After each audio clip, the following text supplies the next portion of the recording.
নমস্কার, পাবলিক নয়ের পর্দায় আপনাদের প্রত্যেককে স্বাগত জানাই। এই মুহূর্তে সংবাদ নিয়ে আমি প্রসেনজিৎ আপনাদের সঙ্গে চোখ রাখবো যে খবরটির দিকে। নির্বাচনী জনসভায় এবার পাকিস্তান অধিকৃত কাশ্মীর নিয়ে কড়া বার্তা দিলেন স্বরাষ্ট্রমন্ত্রী অমিত শাহ। দিন কয়েক আগেই কংগ্রেস নেতা মণিশঙ্কর আয়ার পিওকে নিয়ে মন্তব্য করেছিলেন, এবার তারই পাল্টা মন্তব্য করলেন স্বরাষ্ট্রমন্ত্রী। এদিন উত্তরপ্রদেশের বান্দ্রা কেন্দ্র থেকে হুঁশিয়ারি দিয়ে বলেন, মণিশঙ্কর আয়ার বলেছে পাক অধ্যুষিত কাশ্মীরের দিকে হাত বাড়ালে নাকি ওরা অ্যাটম বোম ফেলবে ভারতে। তবে বিজেপি সরকার এইসবে ভয় পায় না। পাক অধিকৃত কাশ্মীর ভারতেই ছিল, আমরা জয় করেই দেখাবো। কংগ্রেস নেতারা ভয় দেখাতে পারে, কিন্তু প্রধানমন্ত্রী নরেন্দ্র মোদী কাউকে ভয় পায় না। আমরা অমিত শাহের সেই বক্তব্যও শোনাবো, যে বক্তব্যে অমিত শাহ বলেছেন, এক প্রকার একেবারে বিস্ফোরক মন্তব্য করেছেন। পাকিস্তান অধিকৃত কাশ্মীর দখল করবেন বলেও এক প্রকার কিন্তু নিজের অভিমত প্রকাশ করেছেন অমিত শাহ, এবং তিনি বলেছেন যে আমরা পাকিস্তান অধিকৃত কাশ্মীর দখল করবই। এই মহান ভারত কখনোই কাউকে ভয় পায় না, এবং সেখানে দাঁড়িয়ে যেখানে দেশের প্রধানমন্ত্রী নরেন্দ্র মোদী তিনি এমন কিছু করবেন নিশ্চয়ই যাতে পাকিস্তান অধিকৃত কাশ্মীর ভারতের ছিল, ভারতের থাকবে, এমনভাবেই কিন্তু নিজের অভিমত ব্যক্ত করেছেন। আরও একবার আপনাদের জানিয়ে রাখছি, এই মুহূর্তের বড় খবরের দিকে নজর রাখছি। নির্বাচনী জনসভায় এবার পাকিস্তান অধিকৃত কাশ্মীর নিয়ে কড়া বার্তা দিয়েছেন অমিত শাহ। দিন কয়েক আগে যখন কংগ্রেস নেতারা এর পাল্টা বিভিন্ন বক্তব্য রাখছিলেন পিওকে নিয়ে, এবার কিন্তু তার পাল্টা মন্তব্য দিলেন পিওকে নিয়ে অমিত শাহ। তিনি বলেন, পিওকে অর্থাৎ পাকিস্তান অকুপাইড কাশ্মীর ভারতের ছিল আর ভারতের থাকবে, সেক্ষেত্রে কোনো ধরনের দ্বিধা নেই।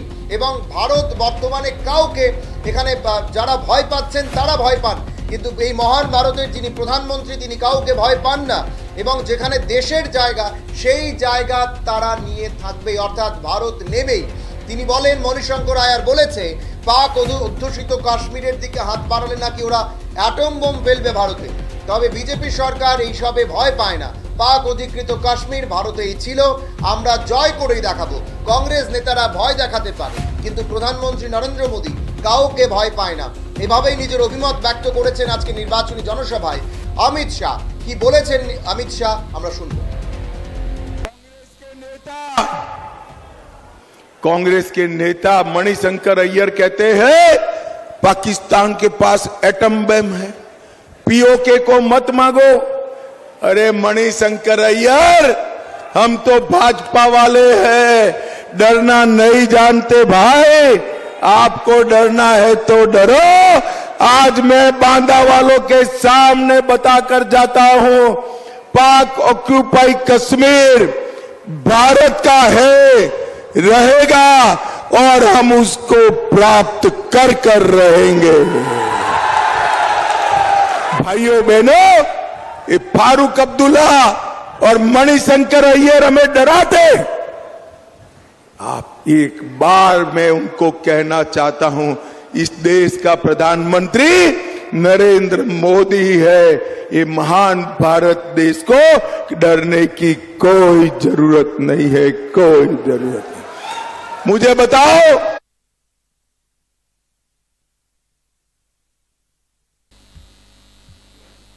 আপনারা শুনলেন অমিত শাহর সেই বক্তব্য। তিনি নির্বাচনী জনসভায় আজকে কিন্তু এভাবেই নিজের অভিমত ব্যক্ত করেছেন পাকিস্তান অকুপাইড কাশ্মীর নিয়ে, অর্থাৎ পিওকে নিয়ে কড়া বার্তা দিয়েছেন অমিত শাহ। তিনি বলেছেন কংগ্রেস নেতারা যা বলছেন তা ভয় থেকে বলছেন, কিন্তু শাসক বিজেপি ভয় পায় না।